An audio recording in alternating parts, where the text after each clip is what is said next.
Welcome, everyone. In this video, we're going to talk through the purple cards of the Legend of Lils expansion of the Vibes TCG.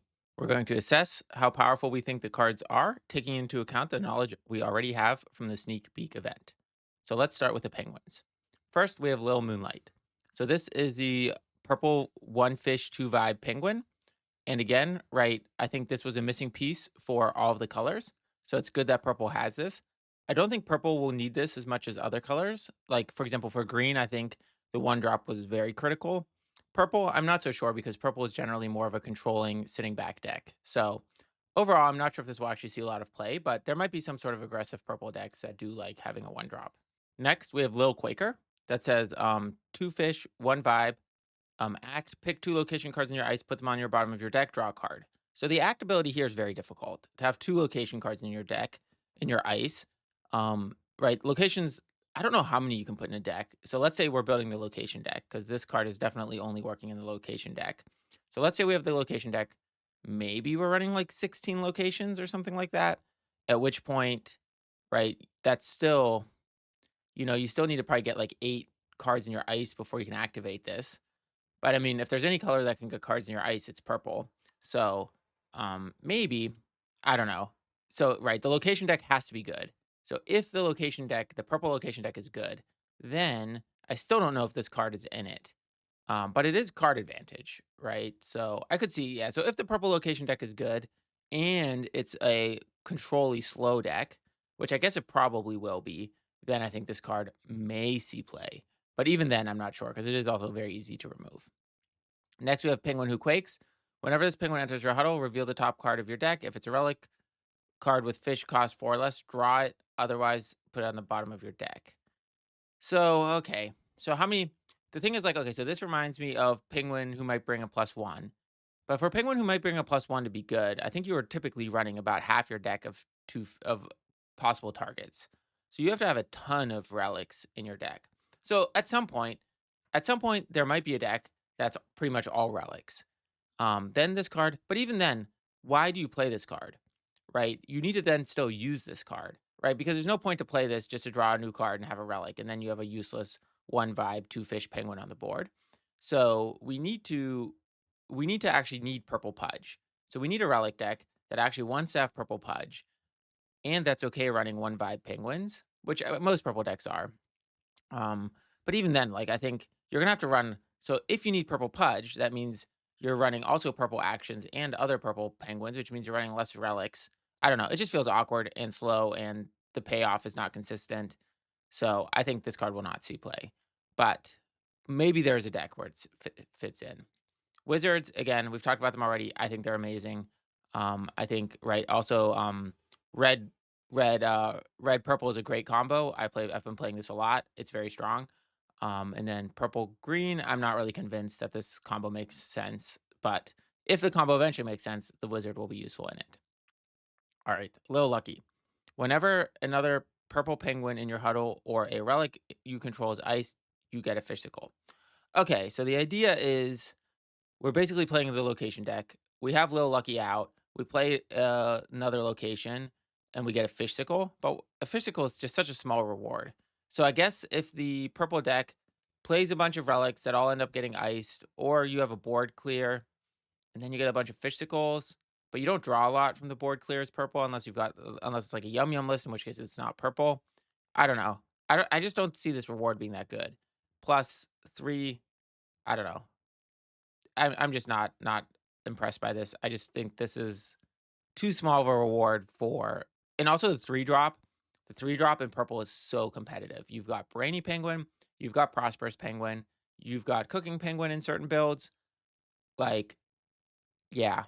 No, this can't see play, I think. I think just Brainy Penguin and Prosperous Penguin themselves are already, so you already have 8 pretty much that you want 4 of in every deck because 'cause they're so strong. All right, Little Solo Adventure. Now this one I can get behind. 3 fish, 3 vibe. Whenever a location enters play, draw a card. Whenever another Little Solo Adventure enters the huddle, ice this penguin. So the downside just basically means you can't play 2 of them. Right, in the mirror match, that'll cause issues, but the thing about a mirror match is you should never really build your deck for the mirror match because the mirror match, right, if the mirror match, Like, if the deck ends up being really, really good, then yes, you have to worry about the mirror match. But if you're starting making a new deck, right, the assumption is you're not going to run into the mirror match because the deck you're doing isn't popular yet. So the condition is not really a problem for the mirror for the other person playing them, at least not right now. So therefore, the thing that's really nice is when you play a location, right, it ices another location. So if you have a location in play, this can negate the card advantage of swapping your locations. Or it's also when your opponent plays a location. So I think if this location deck works, this card will be a centerpiece in it because it's kind of like a card advantage engine. Um, like, right, you could play Statue of Liberty, right? The whole thing with like Statue of Liberty, then you play Tina Who Tears to ice your slot or to put your own Statue of Liberty as a rod, or Pop and Pete, maybe, right? So this with Pop and Pete, with Statue of Liberty, with Tina Who Tears, and you just keep bouncing a bunch of stuff. And at the end of the day, you've drawn like 12 cards, or maybe not 12 cards, like 6 cards. So that could be the deck somehow. But yeah. Anyway, I still don't know if that deck is good. I tried building it and it was terrible, but I probably just built it wrong. Little Space Cadet. This penguin's vibe is twice the number of relic cards in your ice. Again, I really don't like these payoff cards. That's just like, hey, I'm a big bunch of stats. Unless it's like, when we'll get to blue with like Milkmaid. Milkmaid maybe I could see, but like this one, like, right, it's just a pile of stats. It's easily removed. Like Bunkus is way better. Snow Globe, Fuji are set it to 0. I don't know. I don't think this will see play. Little surprised. Whenever a location enters play, put 2 vibe counters on this penguin. Okay, so this, like, compare this to Little Space Cadet. Um, this takes time to build up. Again, I'm just not into these pure, "Hey, I'm just gonna build a big penguin thing." Like, again, like, if we're gonna do the, "Hey, I'm gonna build a big penguin thing," like, when we get to yellow, you'll see how that's done because yellow can crank out giant penguins, a wide board of them fast with the new cards in the set. But this is just too slow. Plus you're playing locations all the time, which is gonna lose your card advantage unless you have little solo adventure, but that's also a 3 drop. So I don't know. I think not playable. Next, we have Lil Who Scoops. When this penguin enters the huddle, each player may ice a relic they control. If they do, draw a card. Okay, so you may ice a relic. So it doesn't even force your opponent to ice a relic. I don't know. Again, right? Why do we have all these 3 drops? Like, it's like 3 is already so overcrowded. This seems so conditional, does so marginal. I don't know. I think bad. I can't really see it, even in the relic deck. All right, little breaker. Choose a relic you control, you don't control, swap it with a card, swap it with a relic in its owner's ice. So this is the tech card, I guess, for like what? For caffeine or Coliseum or, but the problem is it requires your opponent to have a relic in their ice already, which for a lot of decks, that's not going to actually be the case. So I don't know. I guess, yeah, I guess there's a specific deck that this is a tech card for, but I don't really see what deck that is. Like, so, but maybe if we see that deck, then we'll play this. But I think overall, again, I just think this looks weak and too conditional. All right, little detective. Whenever you draw a card, put a vibe counter on this penguin. So in the world where you have cards that are just big piles of stats that just grow bigger and eventually win you the game, this I think is as good as it's gonna get. It's a bit like extrovert penguin is a obvious comparison where you could also juice this. You play this and then you just play like overwhelmed with knowledge and brainy penguin and a bunch of other stuff. And it naturally just grows each turn if you're winning the vibe check or losing, 1 to 2 vibe counters. So I think this is potentially good, but I don't know.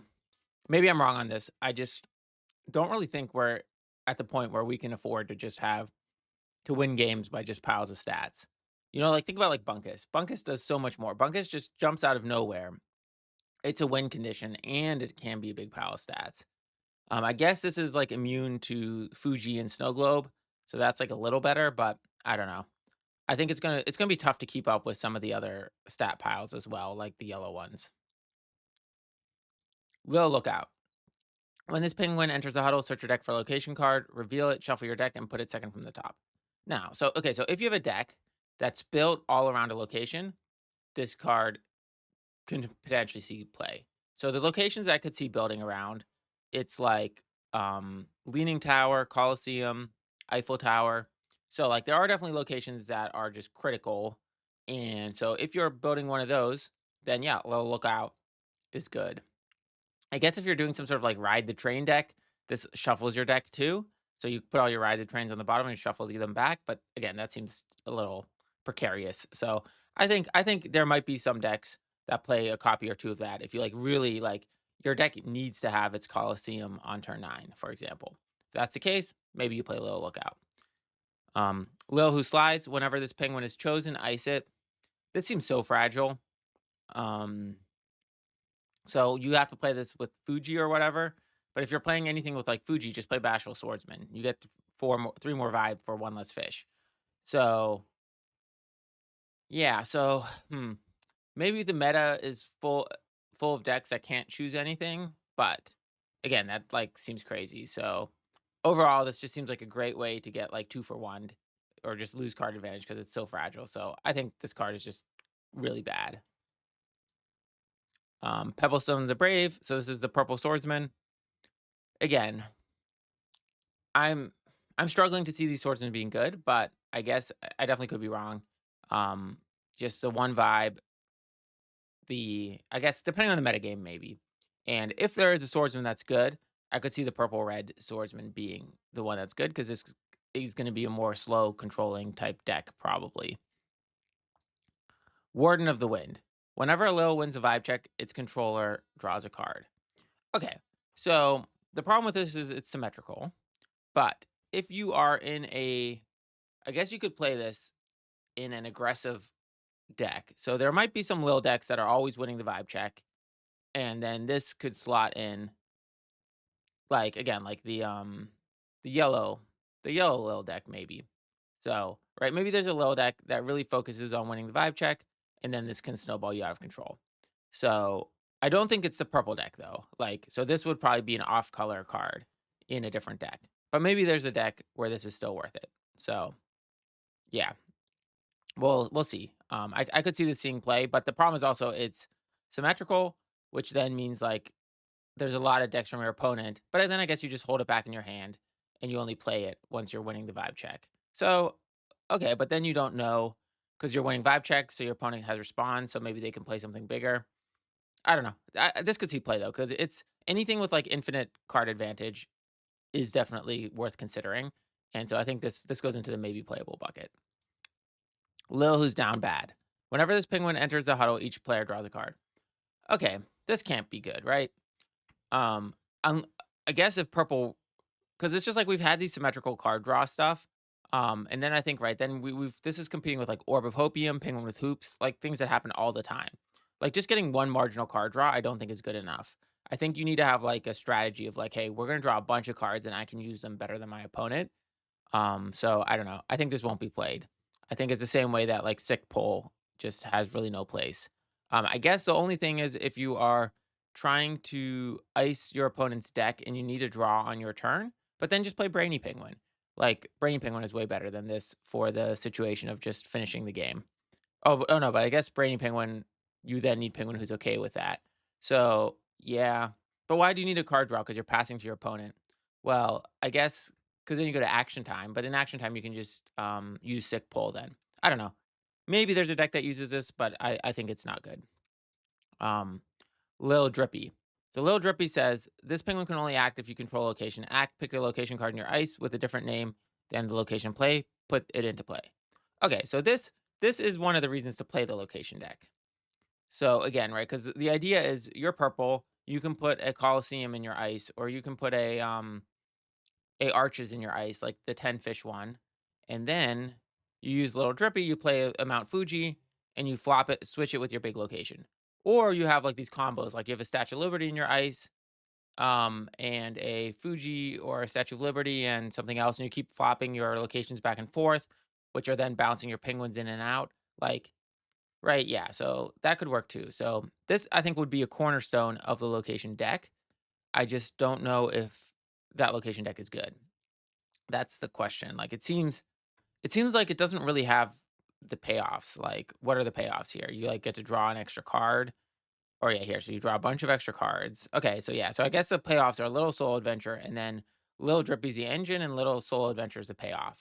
So yeah, so that's I guess what the deck is. Somehow it's Little Soul Adventure, Little Drippy, and then you have Pop and Pete, Tina Who Tears, all the locations, and somehow you win like that. Okay. It's definitely would play very different than the existing decks we have, but right, that doesn't mean it's not gonna be powerful. So someone's gonna need to crack this deck. I don't know.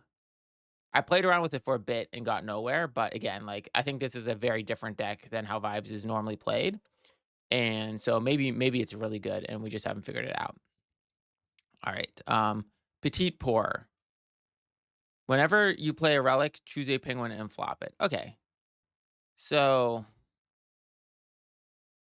yeah, okay. So Petite Pour. So this is the finisher, I guess.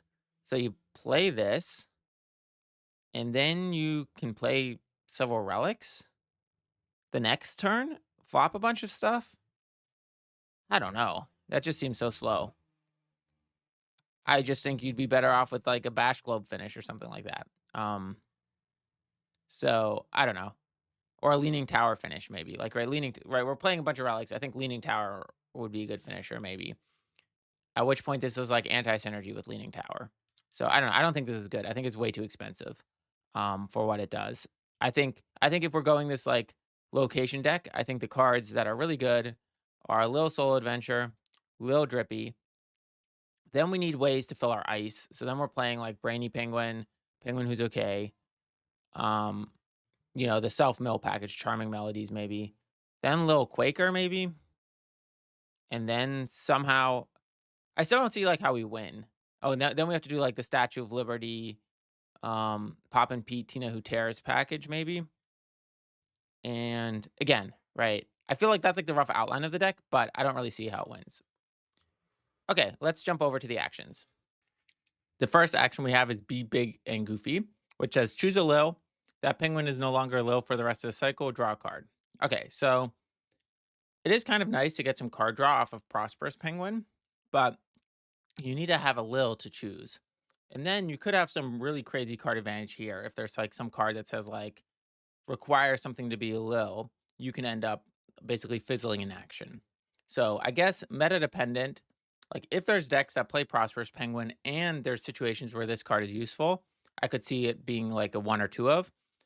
Or if there's some sort of like really hyper cycle purple deck, this could be good. But I think in general, not very good. Or I don't even say it's not very good. I think it's just like a filler card. Probably won't see a lot of play unless it's like the condition is actually useful. Because purple just can do better than this for card draw.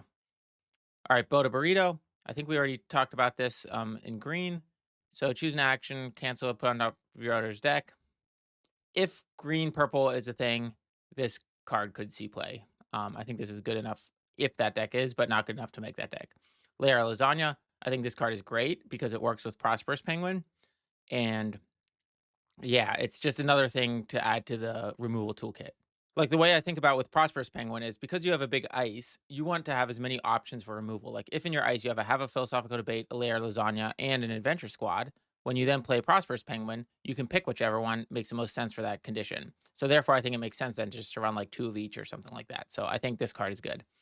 Not today. So this card has definitely seen play, right? It's basically says you can only play this action if it's face down as a rod. Flip this card over to play it. Choose an action, cancel it. Control or draw two cards. So you can actually do this with your own Overwhelm with Knowledge. So you have Overwhelm with Knowledge, you use it, ice a rod, then you not today your own Overwhelm with Knowledge, and you end up drawing two cards for the price of basically two rods. And then so it's like a way in the late game to dig deep into your deck if you're in this like hyper draw mode. And it's really good, like, right, because you're not putting the action back in the hand or at the top of the deck. If you're playing against like a buddy up or, one of those just like aggressive decks that just has that one win condition card, like a cleanup good, everyone stay clam, buddy up, whatever. You can not today it, replace it with two just non-win condition cards in your opponent's hand, and then win the game from there. So I think I think this card is good. I don't know, like I could definitely see this in being a 2 to 3 of in a lot of purple decks. Phone Home, also a nice Prosperous Penguin target. Choose a penguin in a location. Ice the one with the lower fish cost. If it's a tie, ice them both. So okay, so theoretically, you could get some card advantage here. So if locations are all over the place, um, yeah, I guess this could see play. The condition just seems very specific. So also like okay, so um, I could see like right, what locations would you play? Like, so if you play like Mount Fuji or something like that, this doesn't actually help you because that's going to be lower fish cost. So you need to play like Coliseum. So if you're a Coliseum deck, are you then also playing Phone Home? That doesn't really make sense. So I think this card is just really awkward. I don't really see it seeing a lot of play, but maybe I'm wrong on that. Throw some snow, choose a penguin with an act, ice that penguin. So I think this goes with the layer lasagna with Prosperous Penguin, where like if there's a lot of act penguins out there, I could see this being in the deck just to give better prosperous targets. And because the nice thing is here, like unlike Adventure Squad, they can't really react to this. It's just like a direct removal if they have an act. So I think the two pudge removal is really getting built out for purple. So I think there's definitely this idea of this deck that's just like a remove everything type deck or like a very controlly deck. And in that situation, if there's a lot of act penguins, this could see play. But right now, there really aren't that many act penguins that see play. So I'm not 100% sure. All right. Next, we have Distract. Pick a card in your ice, return it to your hand. I don't know. 3 pudge for this. It just seems really expensive. Like, I guess if you have some sort of combo deck where you really need specific cards, you fill your you fill your ice and then you do this to get them back. Okay, sure. I could see that maybe, but it just seems really expensive. 3 pudge to basically cycle a card to turn this into something that's in your ice. Although maybe like Bizbunk, would like this to get their ascending penguin back. So it's kind of like purple mega penguin. Okay, let's think about this. Yeah, so I guess it's kind of like a purple mega penguin where it's just on an action. Maybe this sees play in the right deck. I could see this being good or being playable. But I think this is you definitely don't want to build or you this isn't a card you would build around. This is a card that goes into a specific deck. So if you have a deck that's very combo heavy, kind of like Bizbunk was, maybe this would see play. Although the question is why wouldn't you just play purple mega penguin? And maybe because it's like much more off the board, but if it's off the board, you won't have 3 pudge. So not really sure. Next, we have a cheeky side quest. So this says choose a location, search your deck for a location card with fish cost 1 or greater than the chosen location's fish cost, put it into play, then shuffle your deck. Okay, so what are the good look? So this is one card that makes you think a lot. Like, okay, so what? So you can go from Fuji to Statue of Liberty, Statue of Liberty to Easter Island, which is I think Easter Island is not good. Easter Island to Leaning Tower. Leaning Tower to, the Sphinx, I think. So, like, maybe this could go into, like, yeah, this goes into the purple location deck, and you can do some interesting stuff where you could have, like, something under your Statue of Liberty, and then you bounce it back by playing this card, and then you have the Solo Adventure to keep drawing cards. So, okay, so maybe there's some sort of world with the I guess the purple location deck runs this. It runs a little Solo Adventure. It runs the, drippy penguin. So yeah, so you could have a lot of stuff going on. So I don't know. I think this could be if that deck is good, this card is probably in that deck, at least as like a 3 of or 2 of, but I'm not sure if that deck is gonna be good. It just seems like again, it just seems like you're doing a lot of stuff, but, like, what's the big payoff? Like, I think a lot all the decks that are good have something crazy they do. Like, Bizbunk wins the game. Like, Yum Yum just clears a board and draws a bunch of cards. So, like, what does this deck do? I guess, like, Leaning Tower and, like, locks out your opponent or just has, like, incremental card advantage? I'm not sure. So, we'll have to see how that, develops. Last card we have is Pudgicate. I think this card is good. In a controlling deck where there's a lot of relics out there, right? This is 4 pudge, I saw relics. So I think overall there are certain metagames where this is going to see a lot of play. Like just think about this against like caffeine. If you're able to somehow pull this off, maybe you have to use some what a twist to unflop some penguins, or you just have a very swarmy deck that doesn't rely on relics. You play this and you can just get rid of like as relics get more important, I think this card again, I don't know. It really is metagame dependent, and you need a deck that can produce 4 purple pudge. So that's probably a mono purple deck. But still, I think this card sees play, and I think this card is good. Um, in the right deck, in the right metagame. But I think at some point this will see its time in the sun. All right, so let's take a step out and look overall at what we've got here. So overall, Right, the main theme is this location theme. So that's got the cheeky side quest, which was right this card here. And then other than cheeky side quest, we also have the Lil solo adventure and Lil Drippy. So I think that that's kind of like the backbone of the location deck. Is the location deck good? Maybe it's just a very tricky deck to build. I think we've got a few powerful actions in here too. We've got Pudgicate, we've got Lair Lasagna, we've got the Not Today, so and the Wizards, right? So if we're going like the purple red direction, I think that could be good. Other than that, I think it's overall not so much powerful cards coming in, but I think that's okay because purple was quite overpowered with Bizbunk, and I think they've done a good job of not making Bizbunk any stronger. So I think, yeah. So let's kind of see how purple develops. They really got this location theme, which is a very sideways design to kind of how purple was before. But I think overall, I think there's potentially this location deck, and I think there's going to be some sort of mid-range purple deck, especially now because we have more tools just across the board. So I don't know exactly what that looks like. Like I said, I've been having a lot of success, or I had a lot of success building like the red purple deck. But I think one of the issues with the red purple deck is it's very weak to Coliseum. So we'll kind of see how that develops. But anyway, thanks everyone for watching. I really appreciate it. Don't forget to like and subscribe, and I'll catch you next time.